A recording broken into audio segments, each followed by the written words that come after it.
Everybody, again, welcome to today's session, Wikipedia and Social Justice, how students are enhancing representation and equity. Again, I'm Helene Blumenthal, Senior Program Manager at Wiki Education. Thank you again to everybody for being here today. Just a few housekeeping things before we get started. The session is being recorded, so you can access it after the fact. If you have questions, please feel free to put them into the Q&A section during the meeting, and we are definitely going to have some time for Q&A at the end. Also, please feel free to use the chat if you have any thoughts or comments. We'll also be posting some relevant links in there. And to get things started, it would be wonderful if people want to put in the chat, where they're coming from today, maybe what institution they're at, or what location you're coming from. It's always great to see where people are joining us from. With that, I'm going to introduce my wonderful co-panelists here. Delia Steverson is Associate Professor in the Department of English at the University of Alabama. Tracy Perkins is Associate Professor in the School of Social Transformation at Arizona State University. Jennifer Stover is Associate Professor in the Department of English, General Literature, and Rhetoric at Binghamton University. And Max Scott is Visiting Assistant Professor of Slavery and Justice at Brown University. Again, thank you so much to all of you for joining us today. I want to give everybody a very, very brief amount of context for the conversation that we're going to be having today. So improving knowledge equity has been a driving force at Wiki Education more or less since its founding. And what I mean by that is improving topics on Wikipedia that are related to peoples and subjects that have been historically underrepresented, misrepresented, or in some cases completely left out of the record altogether. What we're pleased to talk about, though, today is that beginning in 2024, we received a generous grant from the Mellon Foundation for specifically to tackle social justice on Wikipedia by improving these content areas in humanities and humanistic social sciences. For those of you who are unfamiliar with Wiki Education, we're a small nonprofit organization, and our mission, broadly speaking, is to connect the worlds of academia and other knowledge-based institutions with that of Wikipedia, and in doing so, providing the public with free information that is reliable, accurate, and equitable. The panelists that you'll hear from today are all involved in what's called our Wikipedia student program. That's our largest programmatic effort. And essentially what that program is we work with faculty at post-secondary institutions in the US and Canada. These faculty incorporate Wikipedia-based assignments into their curricula. So their students are contributing to Wikipedia as a graded assignment in their class. And all of the panelists that you'll be hearing from today are engaged in this critical knowledge equity work. This will be a roundtable, and so most of the questions will be answered by a main respondent, but I encourage the other panelists to join in and respond, and I hope with that we'll have a meaningful and productive conversation. Okay, with that, I'm going to start our roundtable session here. And so the first question is actually for everyone, just to kick things off, and that is, why did you decide to adopt a Wikipedia assignment, and in which classes have you taught with Wikipedia? Mac, why don't we start with you? Okay, thank you, Helene. Thank you, everyone that is here. I decided to use the assignment as the end of course culminating activity. I always tell the students that I want their work to be meaningful in some way, and me reading the end of semester exam or paper, was meaningful for them and me, but not for a broader audience. So really, just to make that ending culminating activity more meaningful for students. Students have expressed how much they enjoy the assignment, how much harder they work on the assignment. Because they know that it's not just me looking at it, right? And they feel the need to get it right. It adds more significance and more importance. So really just to kind of give the students opportunity to help create knowledge, help share their thoughts and ideas, and make the end of the course assignment more meaningful. Great, thanks so much, Mac. And Jennifer, how about you? Why did you decide to adopt the project, and in which classes have you taught with it? Yes, I just finished the first semester of working with this project. We used it in a class called Black Women in Creativity in the 1960s and 70s. It's a course that I teach that is cross-listed with the English department, art history, and Africana. And in that class, we spend the semester learning about Black feminist theory in the period, all of the connections between the Combahee River Collective, Angela Davis, Aretha Franklin, Toni Cade Bambara, Toni Morrison, and how all of these musical and visual artists and thinkers were all working together and really working to open access to these avenues of history and culture that have been shaped by white supremacist power structures. So in the class, it's like, it should be impossible to read those books without working on something collective together in the class and without working on something creative in the class. And the past few times I've taught it, we've worked on talkbacks with the art museum. We've done some work with digital timelines, but this semester that we really wanted to expand beyond campus and see where we could take this collective work toward knowledge and opening up these avenues. So we worked with the art museum on campus as a result of an earlier talkback that our class did. They had purchased more paintings by Black women artists, and when I went to research those artists, I looked at their Wikipedia pages and they were stubs. And we're talking, Howardina Pindell, we're talking Allison Sarr.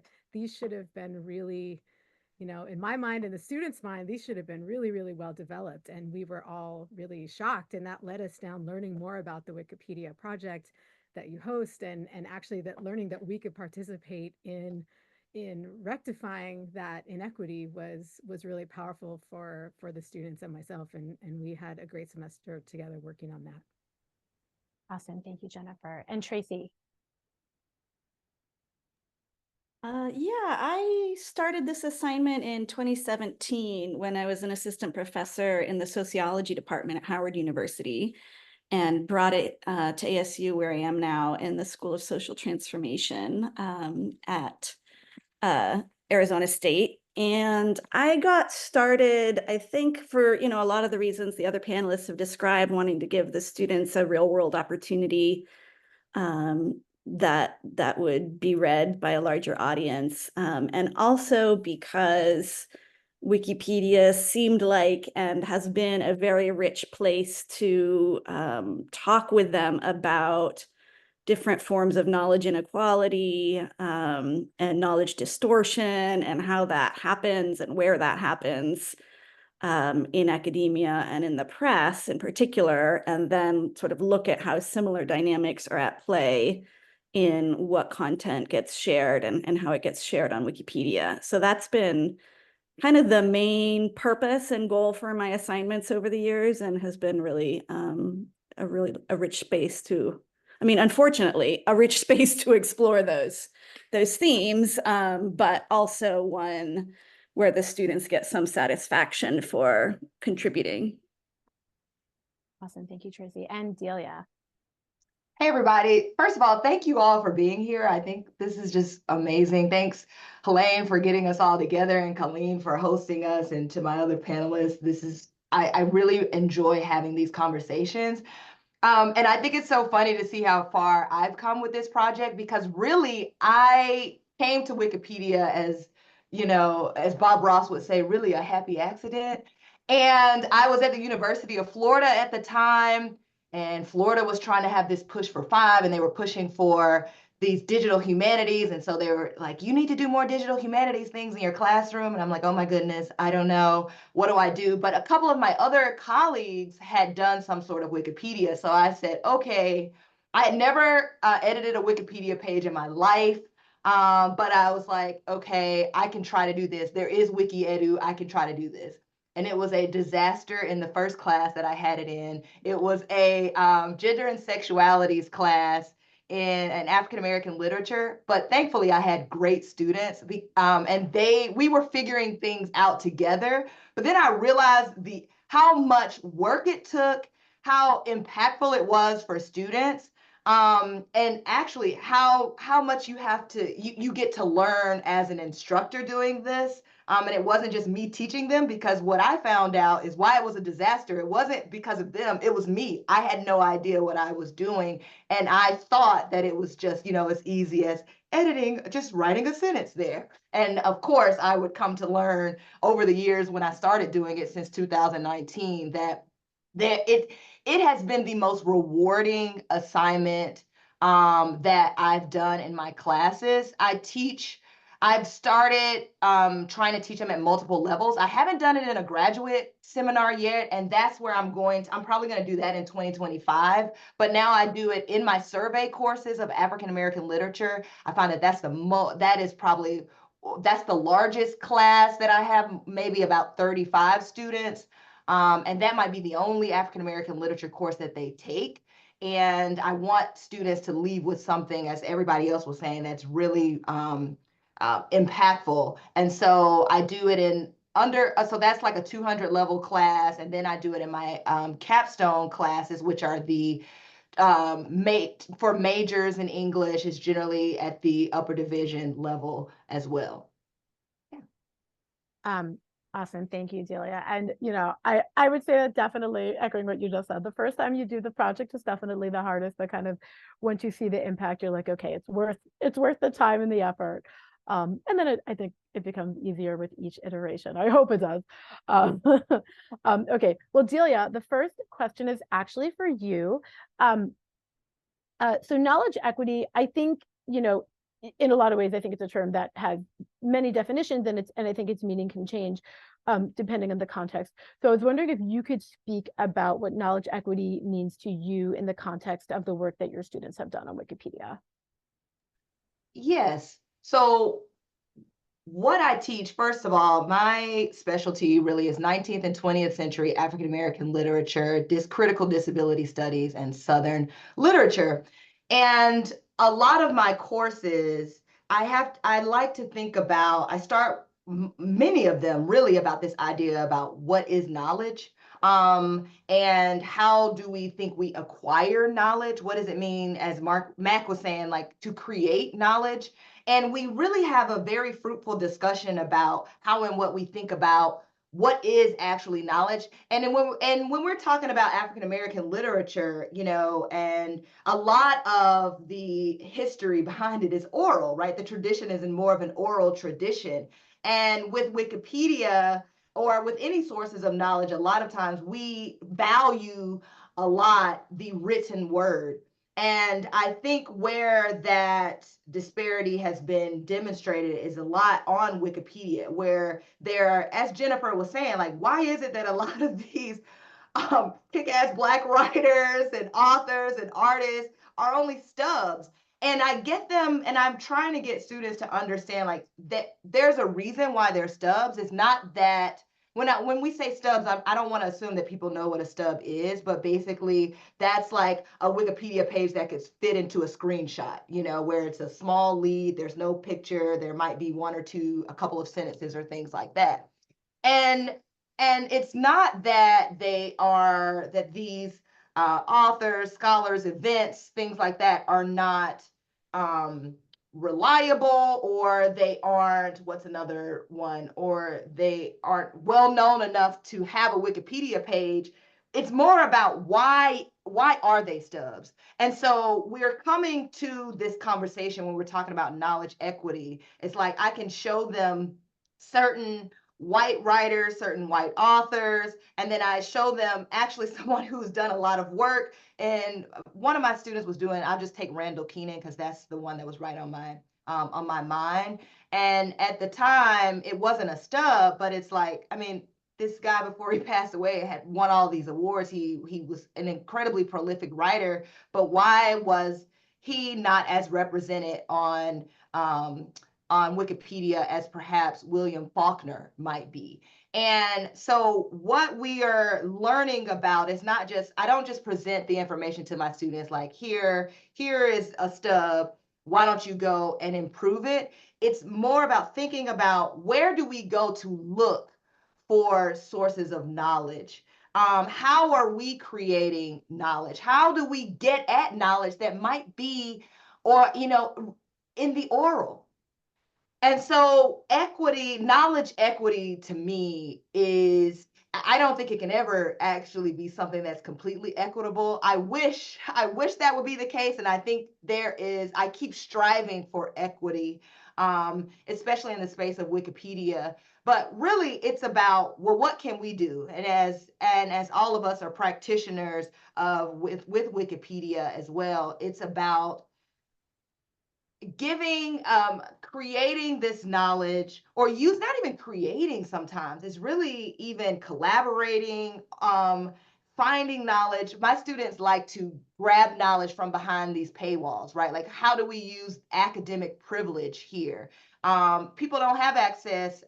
If you go down the street, they don't even know what JSTOR is, or they might not have access to it. So for my students, I'm getting them to see, like, how the academy is a space of privilege, and how we can use the tools that we have in order to make access to knowledge, or have knowledge more accessible. And the one way to do that is through Wikipedia. My goodness, thank you, Delia. You just said so many important things. Tracy, Jennifer, or Mac, do you have anything to add to that?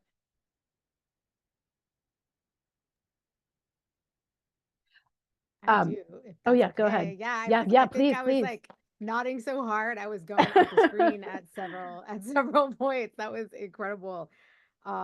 Yes to all of that. And thinking about, my students were really concerned with the Wikipedia guidelines about, what counts as a source, and realizing and studying, and both at the same time experience the dissonance of going, well, yes, I understand why these guidelines are there, we'll abide by them.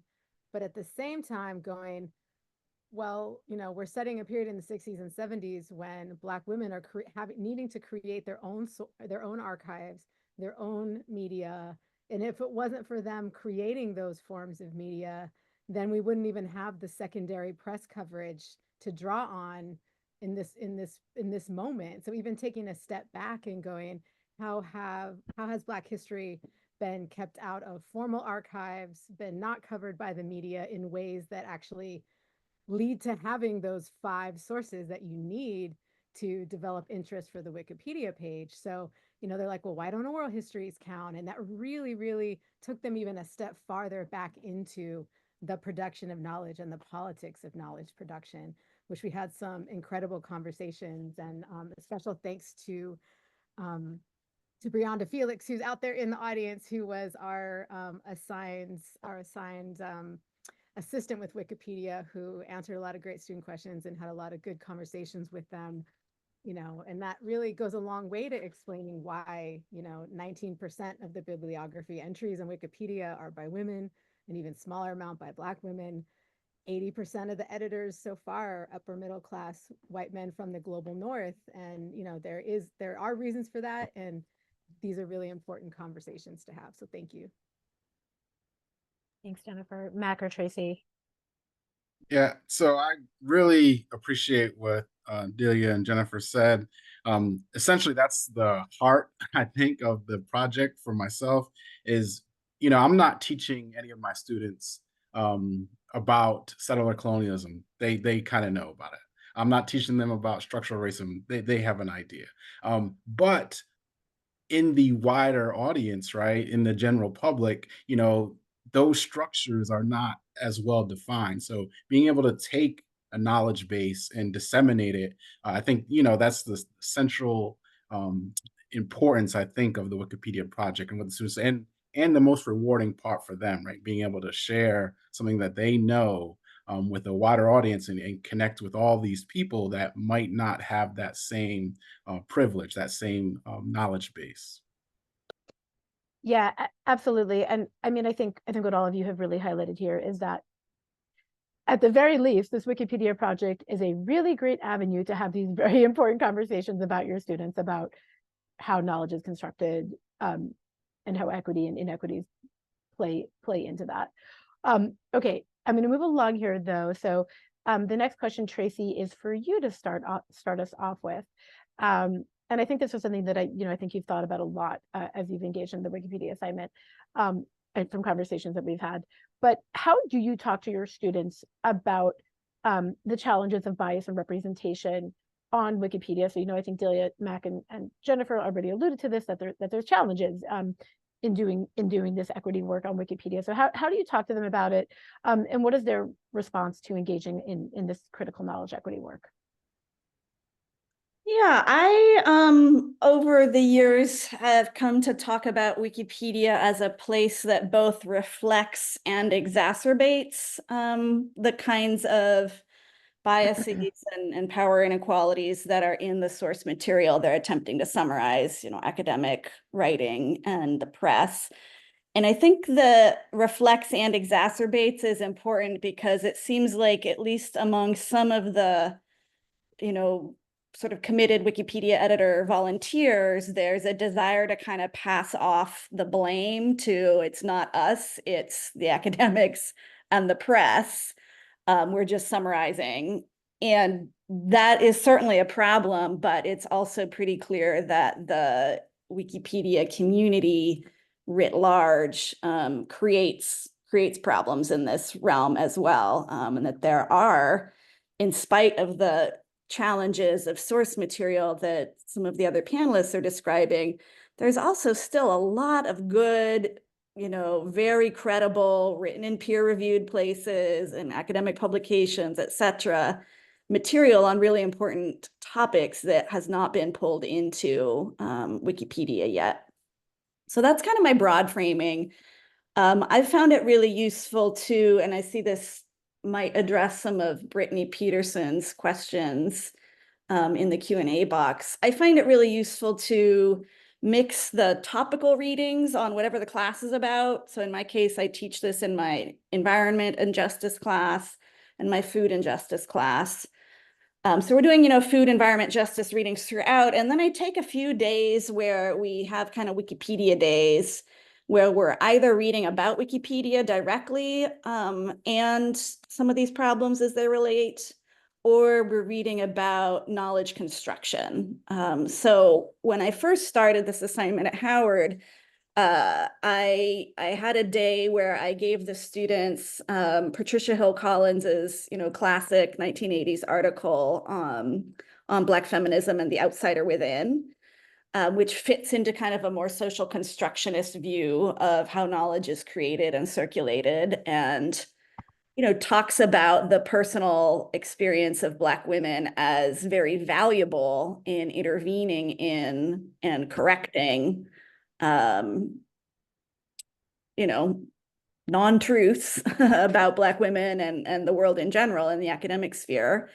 And so, what the value of that lived experience is and the kind of community level sharing of that experience, and then bringing that into the academic world.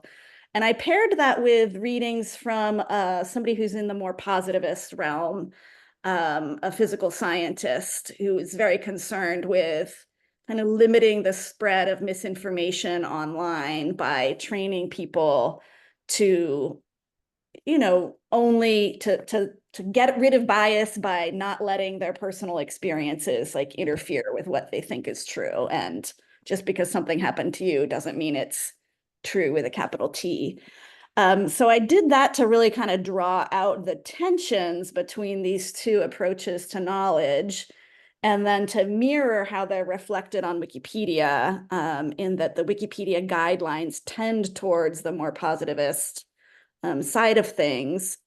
And yet we're also in that space talking about the value of the lived experience of different peoples and what that can bring to knowledge sharing. So that's been my approach. It's been pretty productive over the years. I've assigned those two writings side by side. At one point, I stopped assigning them and was assigning a piece that 3 of my students from my 2018 version of this class and I wrote about our experience, which kind of summarizes how we did those readings and then how we kind of saw them playing out in our experience on Wikipedia. But I found that my summary, surprise, surprise, wasn't as good as the original. So this semester, I've gone back to assigning the Patricia Hill Collins piece side by side with this David Helfand sort of physical scientist piece. And then a few days later, we read the the version that applies it from my students. And generally, they've been very interested in and motivated by these questions. And I think it reinforces what we're learning in the kind of topical readings when, for example, in my food class, one semester we watched a documentary on Dolores Huerta, who was a co-founder of the United Farm Workers of America with Cesar Chavez. And the documentary talks a lot about how Dolores wasn't given the same level of like public recognition that Cesar Chavez was, even though they co-founded this organization, and the kinds of sexism that she faced, both within the organization and externally. And so the students, they go and look up the United Farm Workers of America article on Wikipedia, and they're like, oh my God, it's right. There's no picture of her. There's only a picture of Cesar and the current president, who's also male.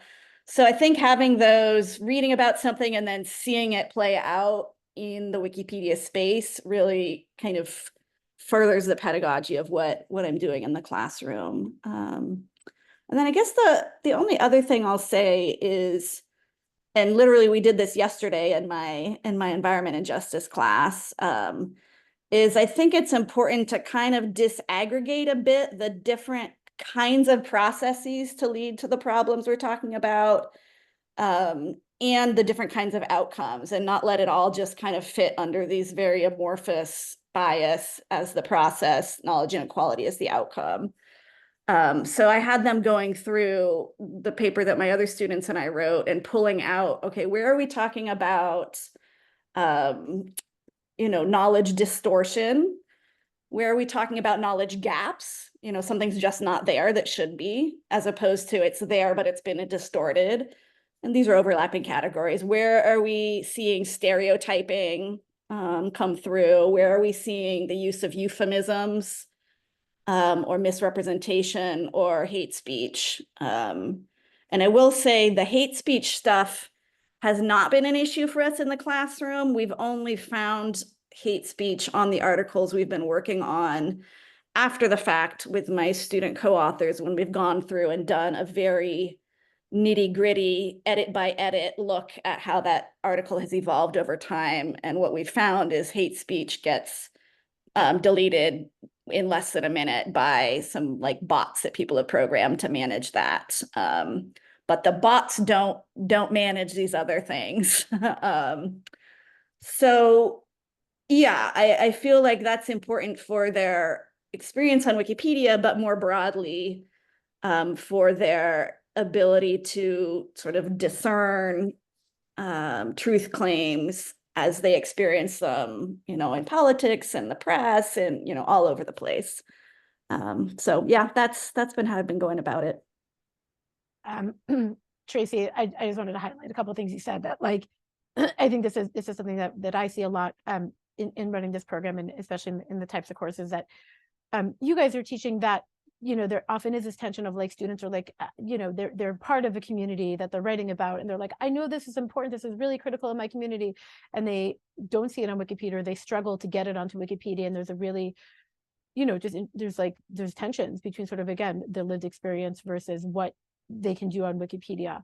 And the other thing I wanted to point out is that I love how you mentioned the image part, because I want, one thing that we sort of talk about a lot in Wiki Education is that there's many avenues through which you can tackle representation on Wikipedia. It's not just about the content, right? It's about the citations, like who are you citing, but also the images, who are you seeing on Wikipedia?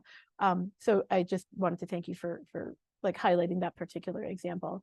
Do the other panelists have anything to add to what Tracy said?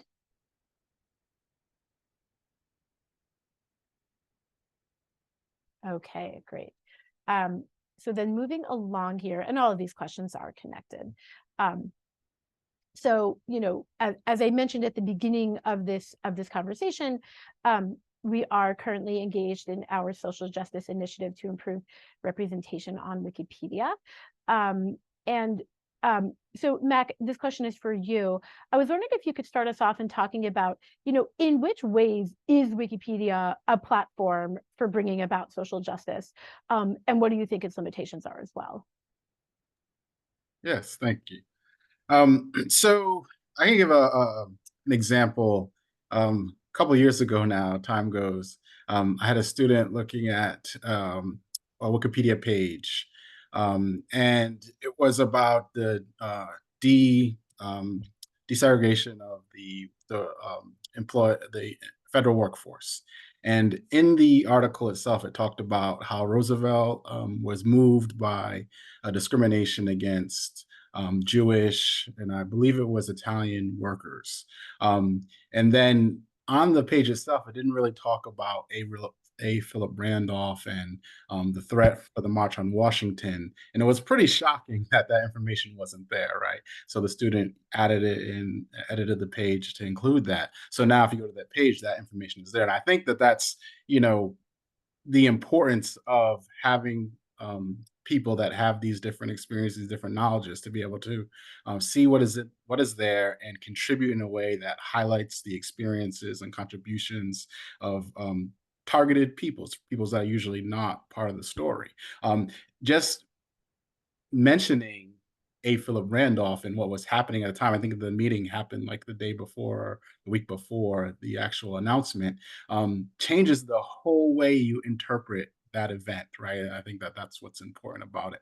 I really love that the impetus for some of this is social justice. I work on a project myself, which is Mellon funded, which is about social justice, called Reimagining New England Histories. And what we believe is that, if we reimagine the way that we talk about people in history, it will affect the way that people think about people in the present, right? So how important it is to highlight these stories from the past, because it changes the way we think about who is deserving and who is, able to partake in all of the bounty that, this nation is. So I think, it's I really like this social justice impetus, right? This idea that's the reason why some of this work is being done.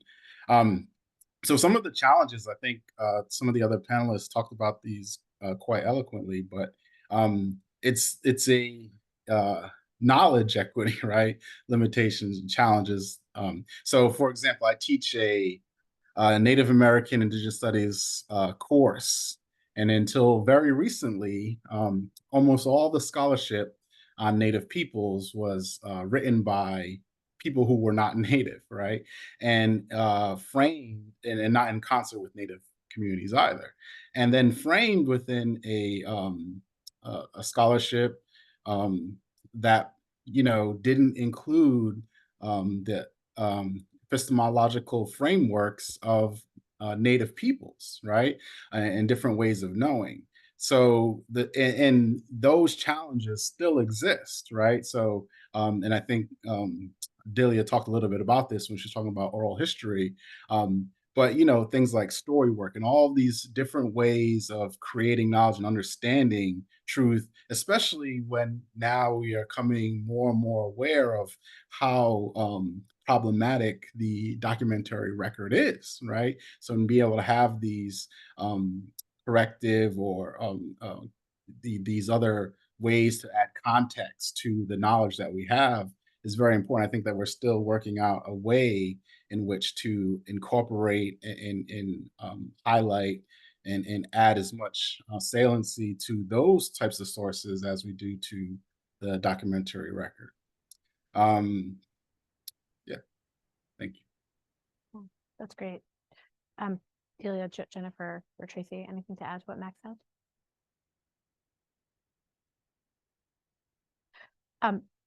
One of the things I wanted to pick up on what you said, Mac, is that, right, that idea that, the way we write about the past affects how we, think about the present, right? And that one of the things, and why I think Wikipedia can play a role kind of in this, the way we perceive things today and these social justice actions, is that, one of the things that I think we're learning is that Wikipedia is not just a place like where people input information. It's actually a place that like people go to, and then the information they get there influences what they do. There's actually some interesting research coming out of at MIT about sort of actually like the concrete ways in which Wikipedia influences research and other scholarship. And I think it's in the sort of that social justice vein that, like, again, what people, the information that people glean from Wikipedia, if they're going there for their information, will influence kind of the way they see things today and the actions that they take. Yeah, I just wanted to like really point out that like it's not just this sort of static, the Wikipedia isn't just this sort of static place information goes in, people just read it and that's it. It really does have the power to influence future scholarship, which is again another way in which this can be a platform for social justice. But also, again, I think all the things that you guys have talked about, and just want to clarify for people, we talked a lot about like sort of oral histories, and so Wikipedia does not allow oral histories. It doesn't consider them to be a reliable source of information. It privileges written content. It's very much an encyclopedia rooted in kind of the Western encyclopedic tradition. And this has definitely created a lot of tensions about, improving representation. And these are community-driven decisions, so no single person kind of makes these rules. But again, as I think, Jennifer, I think you pointed out, right, that the community is still composed of 80% white men from the global north, and so that's why it's so important to have diverse peoples contributing to the community and influencing community policies. Okay, so speaking, oh yeah, go ahead. I was just gonna add on to, I'm finding more and more ways that the Wikipedia stuff is getting out into the world, as if being the whatever 7th most visited website in the world isn't enough. And just this semester, even one of my students said that they had previously worked on some kind of project where tablets were being sent to portions of Africa that didn't have internet access for some kind of solar project, and they were kind of making these tablets into mini mobile libraries. And part of what she was doing was pulling from Wikipedia to stock these tablets to kind of, get some level of access to offline folks. Yeah, and another case I just saw, I think it was a New York Times article. Granted, I only read the headline, but it was, saying history teachers at the K through 12 level are sort of moving away from textbooks. Granted, K through 12 textbooks in history, not all that great to begin with, necessarily, depending on which ones and which states. But anyway, and turning to the internet instead for primary sources, but I think also some secondary sources. So I think I'm seeing just more and more of that reach. And then also, the thought of the content on Wikipedia being a big source of what's powering the various AI machines when they spit information back to us in a sort of unsourced, often way, is some of the reasons, some of the ways that I talk to the students about the impact of the work and distinguish it from, they've all been taught like Wikipedia is bad, it's not credible, don't use it. And so they're surprised to come into a class consistently and find it the thing we're working on. And, what I tell them is like, yeah, it's good to be a little bit more knowledgeable about how Wikipedia works so you can discern the quality of what's there more effectively. And B, whether you think it's credible or not, it has vast reach and vast influence. And so what's on there matters. Even if, all your K through 12 folks said just not to go there. Yeah, absolutely. I mean, oh my goodness, the whole Wikipedia and AI thing is like a whole other conversation in and of itself. And we've actually had a speaker series like on Wikipedia and AI, but absolutely, there's a lot of conversation about bias in AI. And, if Wikipedia is part of the thing that's training it, again, all the more reason why representation of Wikipedia matters. Absolutely, Tracy. And there's other projects too that I know about using some, kind of what you were talking about, the tablet project. There's a medical one, kind of same idea about getting people good medical information in offline from Wikipedia in places where it's harder to access information. So, yep, a lot of impact, whether you want to, whether you believe it's credible or not. Okay, thank you. Okay, Jennifer, the next question is for you, and I guess what do you think are the biggest takeaways that students learn from contributing to Wikipedia in these knowledge equity fields? I know that's kind of a broad question, but you know, if you had to kind of like boil it down to kind of, what do you think some of the main things that students take away from this kind of work are? Oh, yes. I actually just got my teaching evaluations back yesterday. And so it was a great time to reflect going into this panel. And you just realize just really how much students learn in so many different, aspects along the way, which already makes this project, a leg up on, your traditional essay. So I really had a hard time narrowing it down to three, but I'm gonna stick to three. One is the students, I promised them that I would share this in every venue that I could. And this one goes out to the artists out there.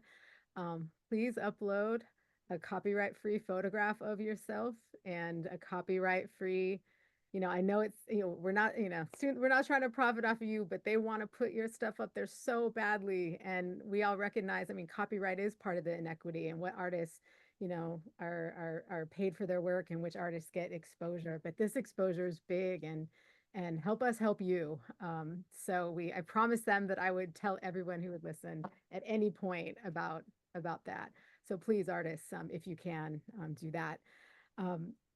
One of the, in terms of the, one thing that keeps coming up here is that, history is only as equitable as its sources and as its writers.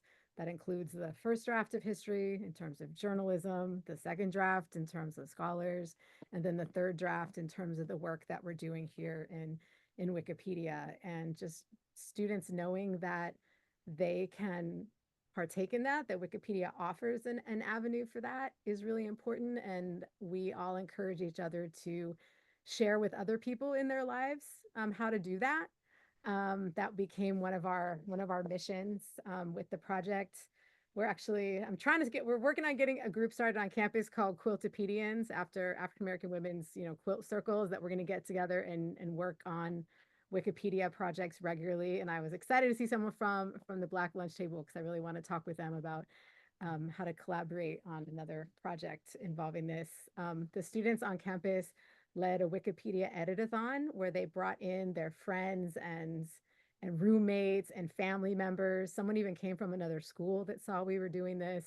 And they were the experts on the women we were working on and the experts on Wikipedia. And then them being able to teach other people became a really empowering thing. And I saw in the Q&A, someone asked, are there ways to bring more humans to the table to create a broader and deeper knowledge through Wikipedia, and kind of, looking at knowledge production as a collective political mission, I think is key to that. And, yeah, the more we can participate. Last thing was actually the great comment by Tracy and about, the difference between and the relationship between knowledge gaps and knowledge distortion. And that, people write history, and that's important, I think, for students who are just kind of encountering, it's almost like encountering the back ends of history, right? Where you go behind the website and you see the talk pages, you see all of those things. You realize that that's happening for scholars too in the background, that these things don't just happen. And so we would, it kind of became a running joke that whenever someone in class was like, I'm not sure what section that I need to add on this, and someone in class would be like, well, go to Picasso's Wikipedia page and let's see what's all there. And both for what's missing and also how it's framed. And that became, a key issue in our class with, say, Howardina Pindell. One of the students was, making sure it seemed as if her page was very, sanitized of the racist experiences that she had that were fundamental to her artwork, like why she chose pointillism, for example. She relates it to a story where her and her father were traveling across the South when she was younger during white segregation. And her and her father noticed that at the bottom of their root beer mug, there was a dot. And that dot symbolized that those were to be washed in a separate, that the white owners would wash those in a separate place in the restaurant. And that became the story and the impetus for why she chose pointillism as key to her work. It wasn't that she was trying to work within a European tradition as it was framed. And so the kind of depoliticizing of her work in the idea of someone else's idea of what neutrality is, that mentioning racism itself is somehow not neutral. The students were really adamant about that story being included. And lots of different conversations about perspective, and that was really critical. So yeah, those three things I think for the students were really key takeaways. And we just really, I love this project and can't thank you enough for the support of the team and of conversations like this throughout the whole semester and beyond. Thank you so much, Jennifer. I love that Quiltipedians, and I hope that gets off the ground. And I just wanted to point out, I think what I really love about that, and what you mentioned kind of with the editathon, and even just like the work that your students did, is that this is, at the end of the day, like, it's a collective project, right? It's about collectively improving this representation and coming together and seeing what people can do as a group, right? And so I just like that collaborative part of it, I think, plays an even more, I mean, it's right, Wikipedia is a collaborative project by its very nature, but like I think even in these these knowledge equity fields, it's maybe even more critical. Okay, I'm going to move on to the last question, and then if you guys maybe could just give like each like a very like 1 minute answer to this. I know it's hard to do, but I just want to make sure we get to any questions that that might be in the Q&A. So the last question I'll end this conversation with is, what do you think, in your estimation, are kind of still some of the biggest barriers to improving representation on Wikipedia? And what do you think your role and your students, the work that your students role, the roles of your students are doing in, in maybe starting to overcome some of these barriers? Delia, why don't we go back to you? Start with you. Yeah, sure. I think, to make it quick, it's actually the policies. Wikipedia's policies to me are a barrier. I understand, that there has to be some sort of organizing structure as well, but the barriers to like the pages that we could perhaps create are hindered by the policies that it has to be, what is it? Reliable, notable, and verifiable. I'm talking about sources. And so a lot of the times, what I would wish is that Wikipedia could have something at the bottom where we could say, there should be a page about this, and here are the conversations that are being had about it, but we can't necessarily, or we're unable at the time to create a page because it is not as notable. And then we're thinking about, well, how nebulous is notable? What is notable to whom? It's very notable in my field, but perhaps, so that's a barrier. Yeah, absolutely. Tracy. Yeah, this is related, but a different slice of the problem. And at the risk of being unliked by the entire Wikipedia editor pool, I think the Wikipedia editor pool writ large is a primary problem in terms of all the caveats. Not everyone, lots of great work happening there, but there does seem to be a predominant culture, at least on the English language Wikipedia, that kind of mirrors what we see in a degree of society at large, and sort of allows for and actively adds content that is stereotyping, that misrepresents certain aspects of history, that leaves things out, even when there is source material that meets Wikipedia standards. And so it takes a little extra effort often to get that material included and to stick. Yeah. Jennifer. I really think Delia and Tracy have hit on the really key parts to improving representation. I mean, we really struggled, especially with with oral history, and with oral history changing so much as a field, and oral histories being printed in areas like, and having these things be so important and so accessible to the students, and being sometimes the only major source, and still not meeting those requirements. And it seems like a blanket ban really isn't taking into consideration how history is produced, let alone how Wikipedia is produced. So that was really something we we discussed quite a bit. And I think sometimes we mistake equity with, I guess, I don't know, the same exact rules for everything. And that is really, not how politics works. I think certain fields draw on certain forms of epistemological knowledge production, and how do we recognize that in this context? Because it does lead to actively suppressing knowledge. It's not a neutral policy. Yeah, that's a really interesting point. And Mac, final word here. Agreed. Writ large. But basically, I mean, everybody's talking about this, but I think it's space, opportunity, privilege, all of that is part of it. I mean, the reality is editing Wikipedia is a hobby for some, and delivering pizza and giving rides are a hobby for others, right? I mean, so it's just structural problems that make it so that some can be Wikipedia editors and some can't. Yeah, there's a lot of conversation about just who even has the free time and labor to give to Wikipedia, right? So again, whole other giant conversation. So thank you all again. This has been an incredibly powerful conversation. I know we don't have a ton of time here, but Colleen, I'm going to pass it back to you for the Q&A. Great, thank you, Helene. Yeah, that was fantastic. Thank you all. If anyone has a quick question, please pop it in the chat and they may be able to respond in our follow-up email as well if we don't have time. So we have a comment and a question from Susan. She says, thank you all for these great comments. I have done some editing and run into controversy and editor erasing, trying to remove material. So some things we've kind of touched on a little bit. Have your students had problems with other editors, and how have you dealt with those issues? I mean, I'll just say briefly, yes, we have had those problems. And, how have I dealt with those as the instructor is to sort of, as we're talking about these different kinds of knowledge equity debates, to preview that, conflict with other editors is entirely possible.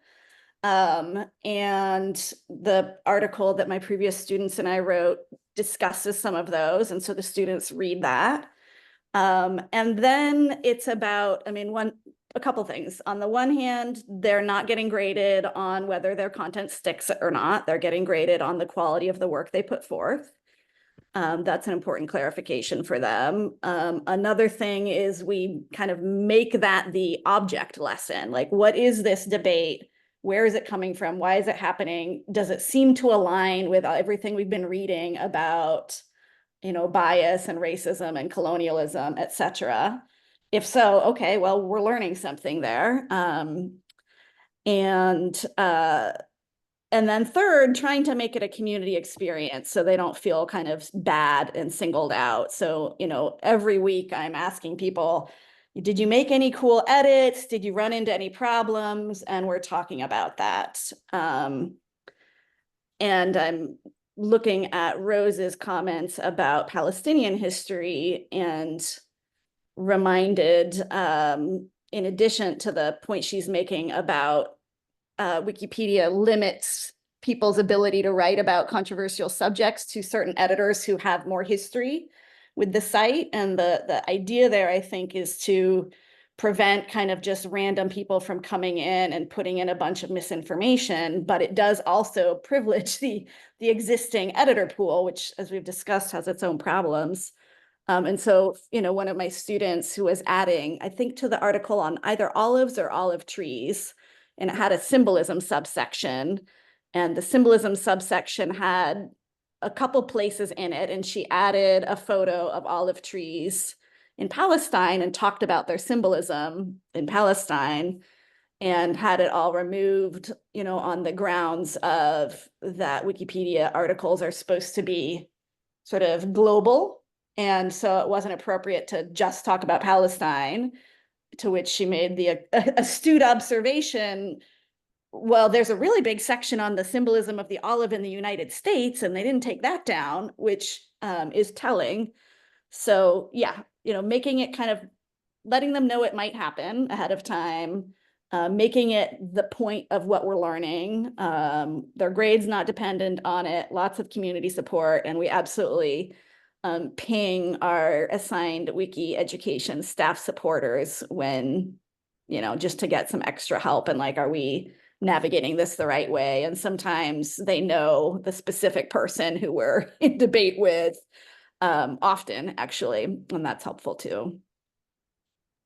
Thanks, Tracy. I'm sure that's really helpful to hear some really tangible examples that you've experienced. I saw a lot of nodding heads. Does anyone want to share anything else and tag on to Tracy? Sometimes I'll just go really quickly. I encourage students to join the talk page, right, and have that back and forth, especially if their content keeps getting taken down, to ask those questions in the talk page, right? Because sometimes you can work those things out with whoever it is that has a really strong idea about what should be on the page and what shouldn't. That's great. Thanks, Mac. I think we have time for one more question. So we're talking about representation and social justice throughout this webinar. So what advice would you give to instructors who want to support their students in improving representation on Wikipedia, but don't necessarily teach courses that have a clear connection to social justice topics? So I think we touched on it a little bit, but if you could kind of reiterate some of those pieces of advice. I think that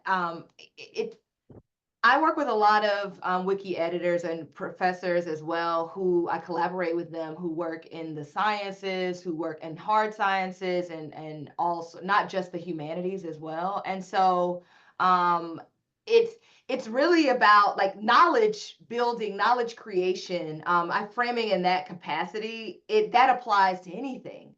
And I think that as well as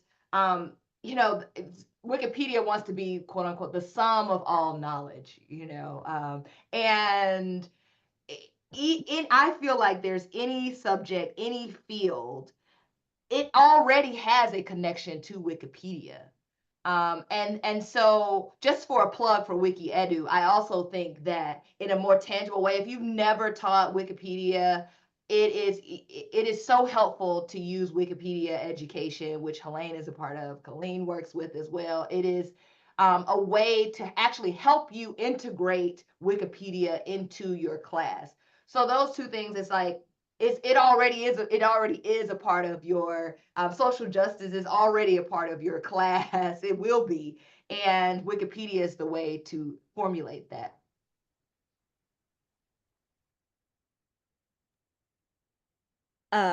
Yeah, and I'll just add to the Wiki Education gives you a lot of different sort of mini assignments that your students can do across the course of the semester to help them learn how to operate within Wikipedia. And you can set the assignment up so the students find articles to work on, or you can pre-select articles for them to work on. So if you're in a field that it's a little less immediately clear what the social justice connection is, that might be a class where you would want to put some time into pre-selecting multiple or a single article for them to work on as a group. Perhaps an important Black scientist from like the 1920s or something.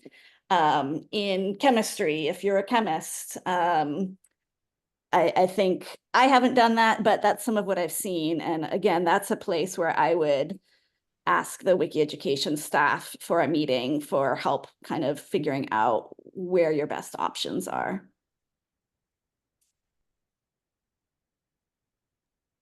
Fantastic. Thank you all so much. Jennifer, did you have something you wanted to add? Oh, yes. I was going to add on to these great suggestions by, in a course where the emphasis may appear to be less on the surface about social justice. I think, the question of thinking about knowledge gaps that the Wikipedia, we talk about in other ways, but I think the Wikipedia modules and things introduced in a very, very clear way. Why do those exist? Is very fundamental to the conversation. Also, students became then regular readers of Wikipedia in our class, even before we began the assignment. And so when you begin to assign Wikipedia as part of the class, they begin to see the inequity on their own, you know, as they're reading why certain entries are larger than other entries or why the talk pages. So that is in some way, you know, a bit of a more kind of in the background kind of rumbling that introduces those questions along the way, in addition to some of the great suggestions for readings of things that that you can bring in, or, you know, directly teach a lesson about knowledge inequity in your field at the beginning of the class. But yeah, I think, and you know, these are all great suggestions to do that.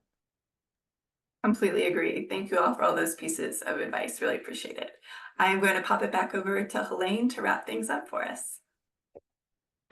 Yeah, again, I want to thank everybody for coming here today, and I especially want to thank Delia, Tracy, Jennifer, and Mac. It was really awesome listening to all of you, and I learned a lot, as I always do from these conversations. Again, thank you so much.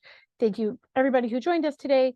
I want to let everybody know about our next speaker series, which will be in October. Colleen just put the link in here. Please join us in October, where we're going to be speaking more about our dashboard tool, which is kind of a fundamental tech tool that we use to track the work that our program participants do on Wikipedia. So please sign up for our October event. And again, thank you to everybody. Thank you to our panelists. Thank you to Colleen. And I hope everybody has a great day.